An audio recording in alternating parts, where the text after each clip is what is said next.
tahu aja daerah timur. Berdua doang sampai Berdua aja. Wow.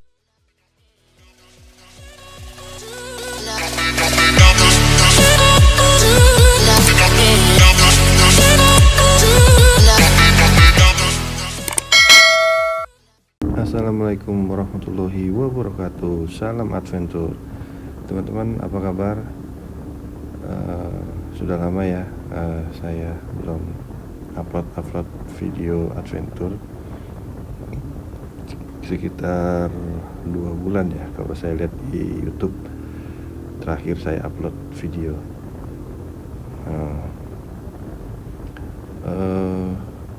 Kali ini saya akan mengupload video perjalanan touring adventure ya. Kurang lebih saya berkendara ini 18 hari riding pulang pergi dari Bekasi ke Nusa Tenggara Timur balik lagi ke Bekasi. Jadi full riding gitu ya. Saya mau mencoba motor CF Moto ini seberapa tangguh melibas jalur aspal maupun jalur off-road dengan muatan beban yang kurang lebih 40 kilo ya di belakang, belum bersama rider ya gitu, karena saya bawa tenda juga gitu dan barang-barang untuk keperluan saya selama touring adventure ini gitu. Kali ini saya tidak jalan sendiri, saya akan jalan bersama teman saya gitu, motornya CF Moto juga. Dan ini saya akan menuju ke Tikum. Oke, sedikit cerita, ini jadi agak terhambat nih mengenai upload video. Sebenarnya jauh-jauh hari saya pengen upload, cuma karena harddisk eksternal saya di mana di situ ada video-video saya selama perjalanan 18 hari itu rusak ya gitu. Harddisk eksternal saya kurang lebih itu ada 600 GB video-video yang ada di harddisk eksternal saya, karena ada aksiden kecil di mana motor saya terjatuh saat di standar samping gitu dan meniban harddisk eksternal saya gitu. Jadi saya pikir nggak apa-apa, ternyata pas sampai di rumah saya coba kok malah nggak bisa ngebaca nih harddisk eksternal saya. Beruntung saya mendapatkan jasa recovery dan lumayan ongkosnya sekitar 4 jutaan gitu ya untuk mengembalikan data-data saya di harddisk eksternal itu. Nah, ini ada di, by the way, ini ada di di pom bensin. Saya menunggu teman saya. Kita tikum di sini, pom bensin Bekasi gitu. Beliau dari tempat tinggalnya di daerah Tangerang gitu. Beliau ini namanya Bro Fauzan gitu ya. Jadi dia juga pertama kali full reading dari Jakarta PP NTT gitu. Walaupun katanya sih beliau juga udah pernah main motor, tapi motor diangkut dan main terabasan lah di daerah NTB kalau nggak salah, beliau cerita. Nah, ini kita menuju jalan dan sekarang ini kalau nggak salah pukul 11 kurang kita start dari Bekasi gitu. Cuaca dari pagi mendung dan alhamdulillah selama perjalanan ini cuacanya ya adem gini, nggak ada matahari, jadi Pantura tuh adem lah ya, dan juga nggak hujan gitu ya. Jadi bener-bener diridoi lah ya istilahnya perjalanan kami ini gitu. Sepanjang jalan ya begini aja adem. Ini jam 11 kurang ini kita start, mendung tapi nggak hujan, full itu sampai dengan daerah Semarang ya, nggak hujan. Alhamdulillah diberikan kelancaran.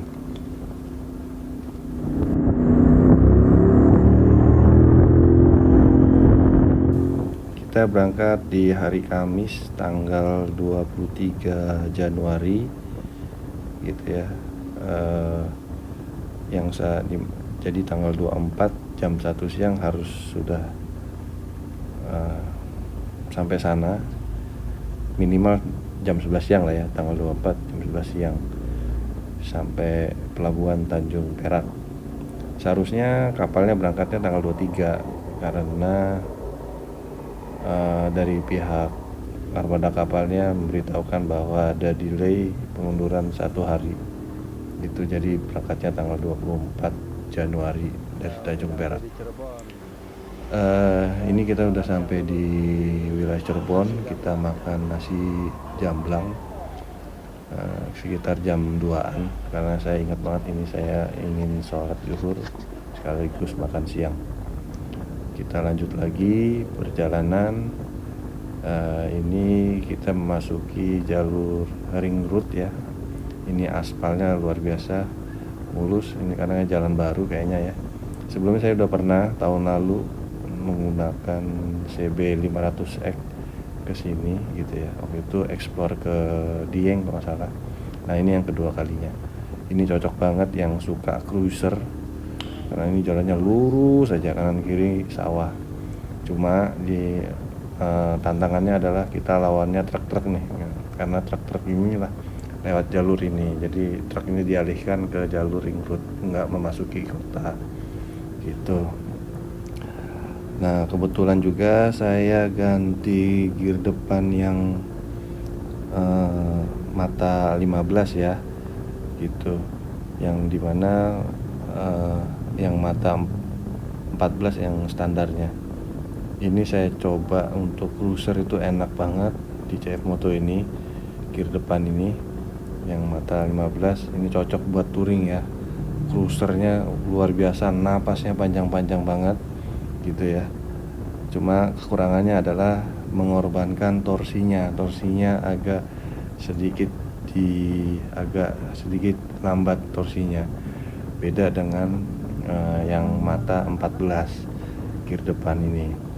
Gitu, dimana itu gear standarnya CF Moto. Tapi gear mata 14 bukannya nggak enak. Menurut saya gear mata 14 itu lebih fun to ride di jalur-jalur off-road ya. Feel-nya tuh lebih dapet gitu, karena jelas pakai gear mata 14 atau gear standarnya CF Moto itu torsinya sangat melimpah, jadi sangat mudah bagi rider untuk melibas obstacle di jalur yang off-road. Sedangkan untuk gear mata 15 cocok untuk touring cruiser seperti ini, lebih ke santai ya untuk mengendarai CF Moto ini. Jadi nggak begitu sering mengoperasikan gigi persneling ya, dimana sering mengurangi atau menurunkan gigi persneling atau menaikkan gigi persneling itu. Ini menurut saya salah satu faktor hal kecil yang bikin rider nggak cepat lelah tanpa kita sadari gitu. Oke, kita saksikan aja bersama perjalanan touring adventure kali ini.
kita melewati bahu jalan ya, karena ini kemacetan yang lumayan panjang.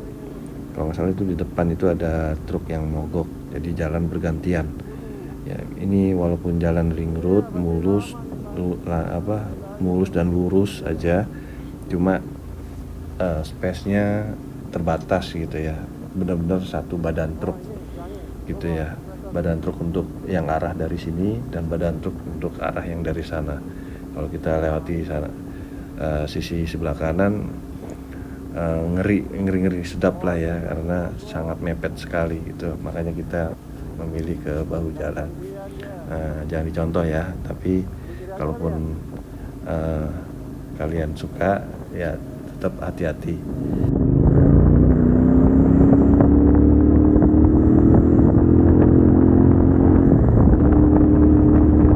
Ini udah Tegal. Jadi kita ngeliatin Brebes doang. Depan udah masuk Tegal.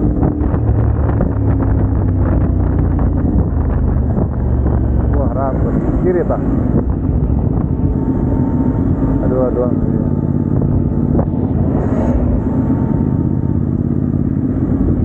Depan ada truk tuh. Jadi ya. Yuk.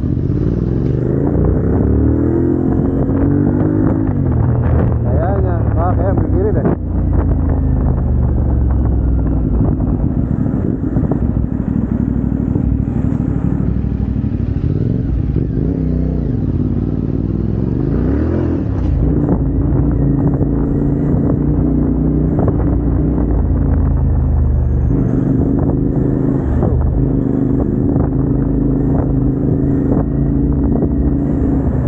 Aman bro, motor. Iya. Tahu. Oh, lampu merah ini bro.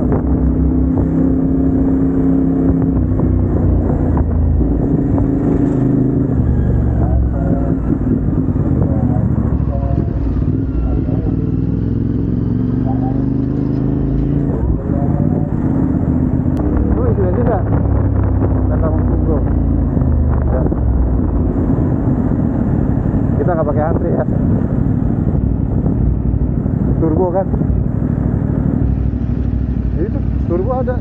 Pertama turbo tuh 98. Apa pertama? Turbo kan?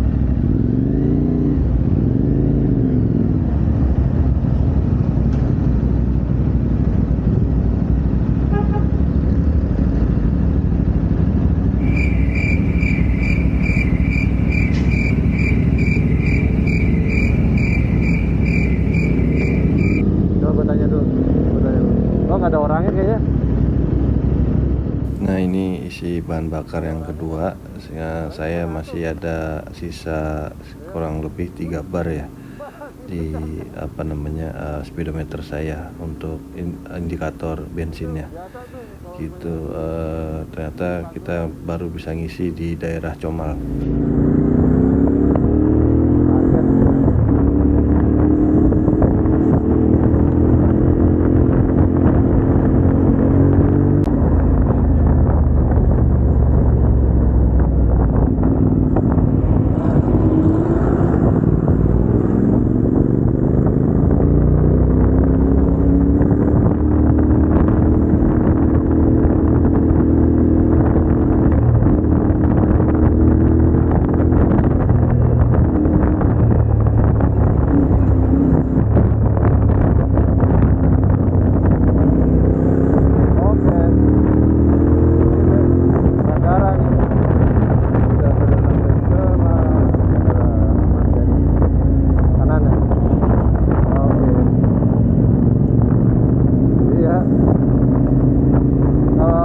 gue tadi belok kanan situ.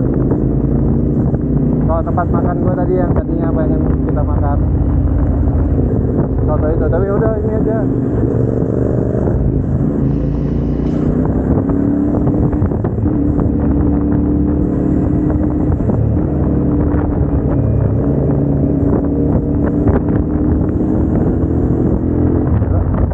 Berapa menit?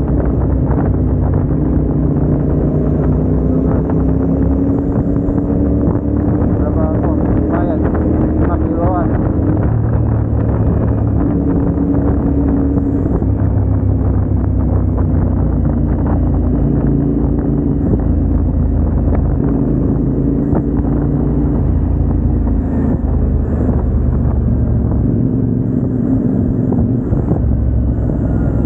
beda kota arah. Ini Lawang Sewu kan. Nah, ini kita sekarang memasuki daerah wilayah Semarang. Di situ di depan terlihat ada gedung Lawang Sewu, sebuah ikon Semarang ya. Di sini kita sekitar pukul 7-an lah ya di memasuki wilayah Semarang ini. Rencananya kita mencari tempat makan di daerah Semarang ini sekaligus isoma lah ya. Cuma tempat yang kita tuju, tempat makanan tersebut sudah beralih fungsi. Itu akhirnya kita melanjutkan perjalanan kembali isoma di daerah Demak. Dulu mah nggak kayak gitu. Lama gua sini 4 tahun. Lampu merah 1, 2, aman. Apa namanya? Aman itu namanya apa ya? Gedung lama. Apa? Gedung lama. Gedung lama. Enggak. Tahu? Jalan apa namanya? Jalan apa? Juar. Oh, Johar. Ya. Oh ya wes. Kita lurus 1, 2. Iya, dulu ini banyak kan ya? Iya, udah ditutup semua. Oh, pindah. Habis itu kan langsung dipakai buat showroom. Oh, oke. Oh, berarti udah lama ya? Oh, Ya wes. iya. Wes. Udah, terserah bebas deh kemana aja. Ya udah. Ya Mas, suun ya.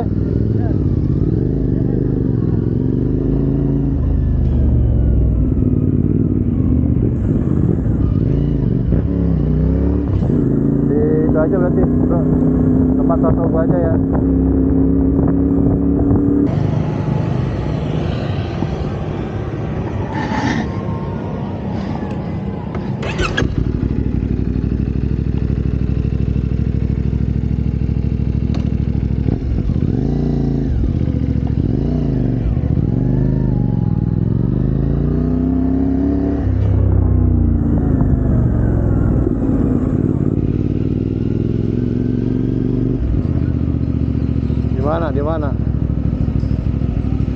Di mana?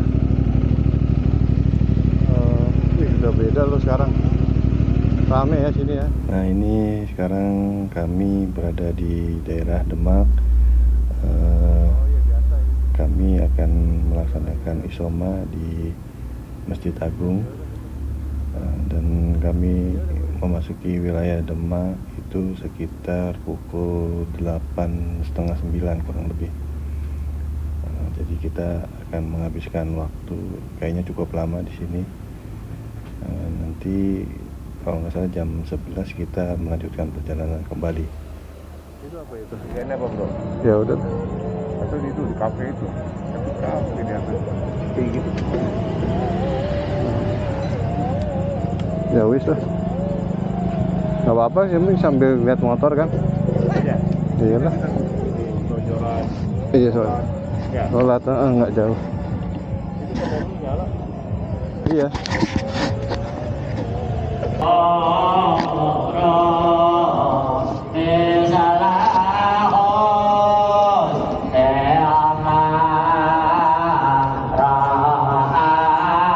Masjid Agung Demak.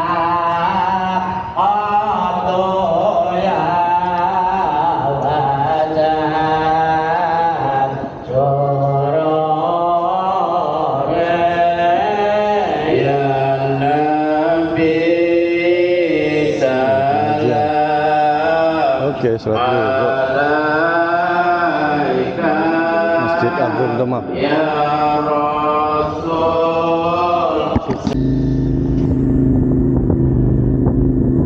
Start.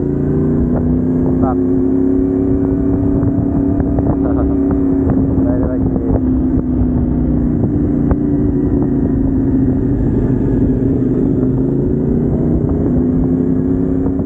Tepat pukul 11 malam kami melanjutkan perjalanan kembali menuju ke arah wilayah timur.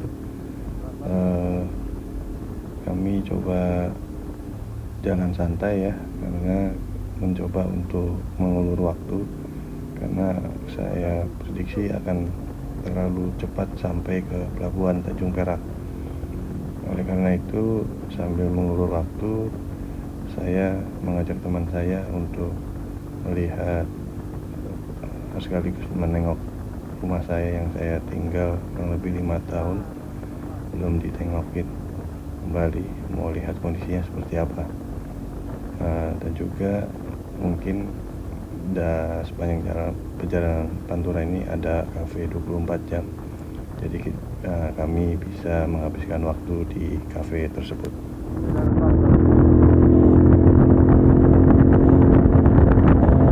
Iya, Juana, Pati Juana.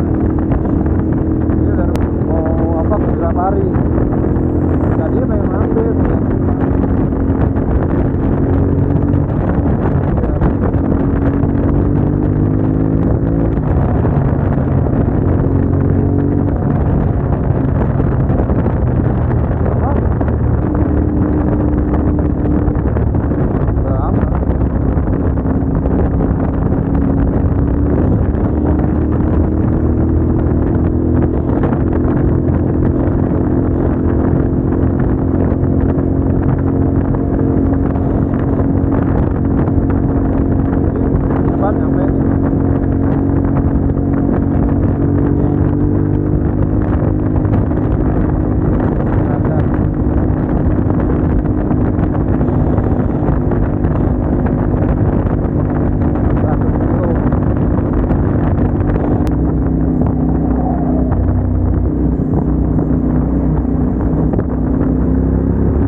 Sekarang sudah hampir mendekati tempat kediaman saya yang dahulu ya. Memang kediaman saya ini posisinya ada di jalur Pantura ini. Itu dari kediaman saya sampai dengan perbatasan Jawa Timur Jawa Tengah itu cukup dekat, kurang lebih 5 km gitu ya.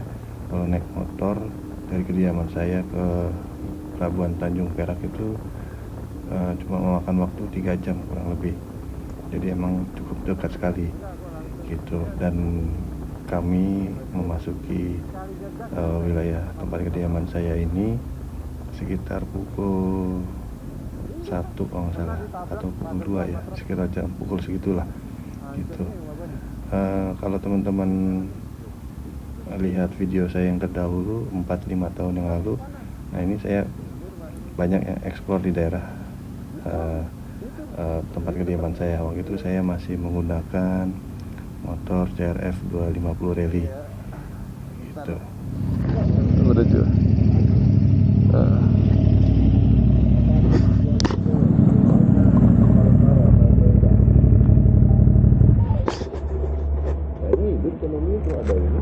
iya, lampunya nyalain.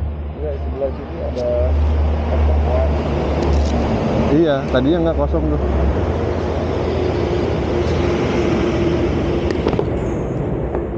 Pagi teman-teman, kita akan melanjutkan perjalanan lagi. Semalam sampai jam 3.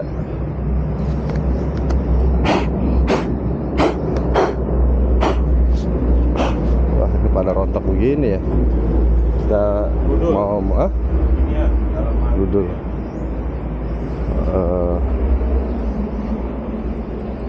Mau menuju ke pelabuhan. Sekarang jam 8:30 lebih. Kira-kira 2 jam lagi dari sini gitu ya. Kemarin itu kita bingung ya, kecepetan ya, jadi mau ngapain di sana. Jadi akhirnya kita malam di sini aja ngopi sampai dengan sampai dengan pagi ini gitu. Oke. Waktunya on the bike. Nah, setelah melihat rumah kediaman saya yang dahulu, kami melanjutkan kembali perjalanan malam itu untuk mencari tempat ngopi ya, kafe. Ternyata ada nih tempat rest area 24 jam. Nah, posisinya berada setelah Tuban antara Tuban Lamongan lah ya, sebelumnya itu tengah-tengah situlah. Itu kami menghabiskan waktu di sana. Itu tempatnya nyaman, mewah ya, mepet sawah, benar-benar mepet sawah, sebenarnya itu sawah. Jadi asri gitulah ya. Ini kita masih di Pantura untuk menuju ke pelabuhan Tanjung Perak. Ini kalau nggak salah sekitar pukul 9 pagi kita on the bike lagi menuju pelabuhan Tanjung Perak.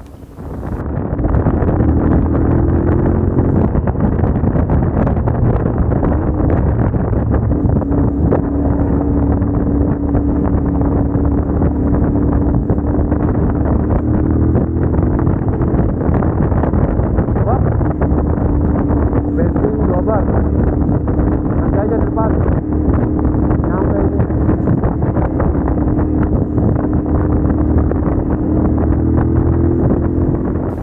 Nah, ini saya mau sedikit mereview CF Moto 450 MT ini saat mengendarai dari Bekasi sampai dengan pelabuhan Tanjung Perak. Saya berkendara kurang lebih 14-15 jam lah ya, di luar istirahat ya. Istirahat itu berhenti itu total 5 kali lah ya. Jadi dengan CF Moto 450 MT ini saya merasa bahwa motor ini benar-benar nyaman dikendarai untuk touring jarak jauh. Saya nggak merasakan itu pegal ya, pundak maupun pinggang gitu ya. Posisi berkendara pun enak, dan biasanya bokong panas, ini saya enggak, dan tulang bokong pun nggak pegal ya. Biasanya suka pegal saya di tulang bokong saya gitu. Terlebih ini saya udah ganti jok model rally seat ya, aksesorisnya CF Moto. Jadi saya bukan pakai yang joknya standarnya CF Moto. Nah, ini ngebantu banget karena ini joknya itu tebel ya, tebel dan makin tinggi, nambah berapa senti ya, 5 senti kalau nggak salah, koreksi kalau saya salah. Jadi kaki saya itu nggak nekuk gitu ya, nggak nekuk di footstep gitu. Jadi benar-benar rileks ya, karena tinggi, joknya lumayan nambah gitu. Cuma jadinya memang kalau kita turunkan kedua kaki menjadi agak jinjit balet. Untuk tinggi 175 seperti saya itu sih nggak ada masalah ya, nggak jinjit balet banget. Memang jinjit tapi nggak terlalu parah. Mungkin 170 ke bawah itu akan mengganggu ya, kedua kaki turun ke tanah gitu. Kalau yang joknya standarnya CF Moto sih udah pasti napak ya, karena kan dia agak cowak gitu ya, posisi berkendaranya agak turun gitu. Jadi overall motor CF Moto ini saya rasa nyaman. Terlebih saya juga ganti gear mata 15, jadi cruiser touring jalan lurus tuh nggak begitu melelahkan ya gitu. Oleh karena itu makanya ini perjalanan ini merasa kok kecepatan gitu ya, karena bawaannya pengen ngegas aja gitu ya, nggak mau berlama-lama berhenti gitu, pengen ngegas aja. Ngantuk sih ya, ngantuk pastilah, karena kan perjalanan ini kita melewati malam hari sampai dengan dini hari gitu. Tapi untuk capek sih enggak gitu. Saya rasakan ini capek sama sekali enggak gitu. Bahkan saya pengen bawa motor aja terus. Tapi kan bahaya ya kalau misalkan enggak dibarengi istirahat. Ditambah suspensi dapat disetting untuk suspensi depan dan belakang sesuai bobot si pengendara itu sendiri, sehingga motor makin nyaman. Untuk motor CF Moto 450 MT yang saya gunakan ini untuk sementara yang pertama adalah terkait kampas kopling ya. Jadi sebelum berangkat ini saya mengalami kampas kopling kebakar. Itu di kilometer 3.200 ya. Jadi saya nggak tahu itu kenapa, karena kalau dengan merek-merek motor yang lain atau merek sebelah itu kampas kopling itu lebih lifetime ya, lebih panjang seharusnya. Ini kilometer baru 3.200 sudah habis gitu ya. Tapi untuk spare partnya bisa disubstitusi dengan motor Kawasaki Ninja RR 150cc yang 2 tak. Itu PNP untuk digunakan di CF Moto 450 MT ini gitu. Lalu yang kedua adalah ada isu terkait pendinginan, sistem pendinginan motor ini, di mana radiator dan kipas radiator itu posisinya terlalu mepet ya, bukan kipasnya tapi rumah kipas radiator itu terlalu mepet sehingga membuat radiator itu meninggalkan bekas di sekitar kisi-kisi radiator tersebut. Jadi dalam perjalanan ini saya cukup khawatir terkait isu tersebut.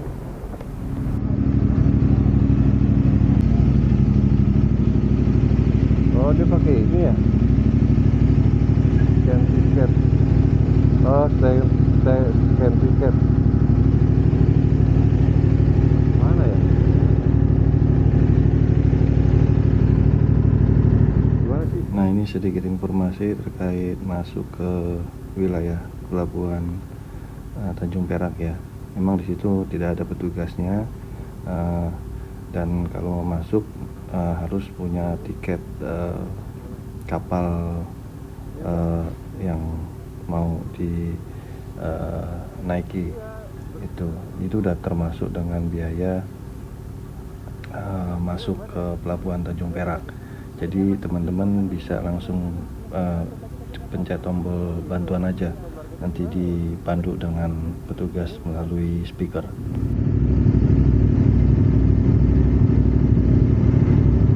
Ini. Oke, tiket.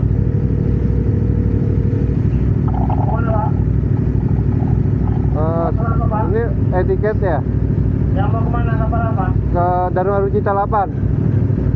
Nomornya berapa? Nomornya Y4335560. Ambil. Tasnya keluar, diambil. Satu lagi.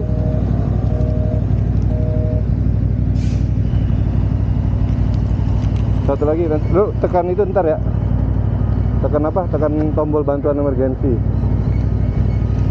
Ya.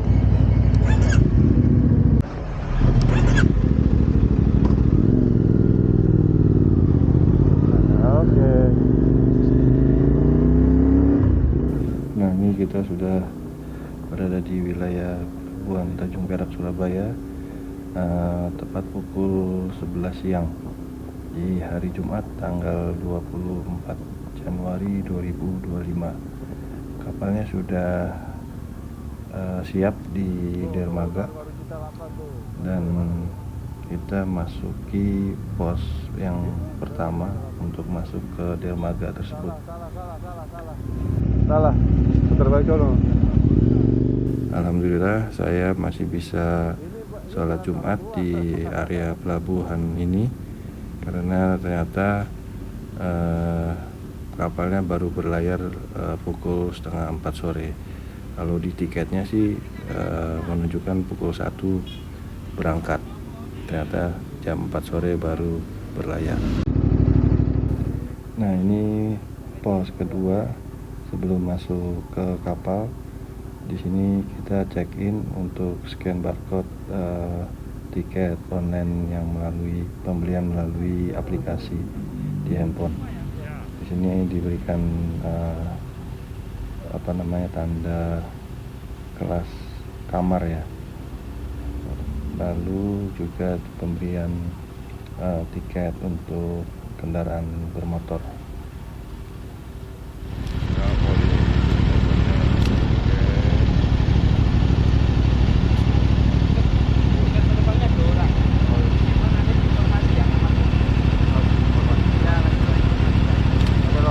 Jumat, alhamdulillah.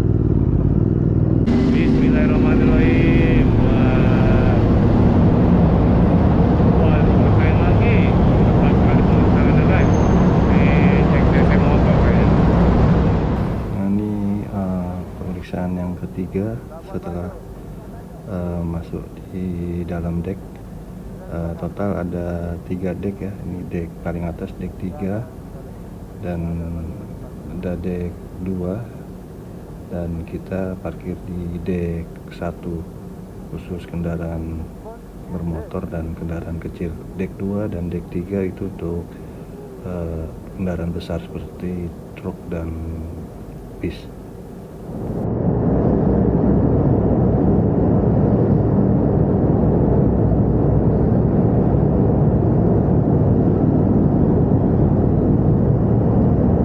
Gimana bro? Mau turun lagi? Oh, ini masih truk ya? Truk mobil ya? Oh iya. Oh, mobil kecil ya? Ini truk semua sih. Oh iya benar. Untuk informasi bagi teman-teman yang barangnya memang perlu dibawa karena perjalanan cukup panjang ya di kapal, karena kita tidak bisa ke parkiran kendaraan bermotor ini selagi kapal ini berlayar. Itu nanti dikunci semua, jadi nggak boleh ada yang berada di parkiran gitu. Jadi pastikan barang bawaan yang mau dibawa apa aja gitu ya. Menurut saya malah cukup aman ya, karena penumpang semua tidak ada yang ada di parkiran. Diikat di mana deh?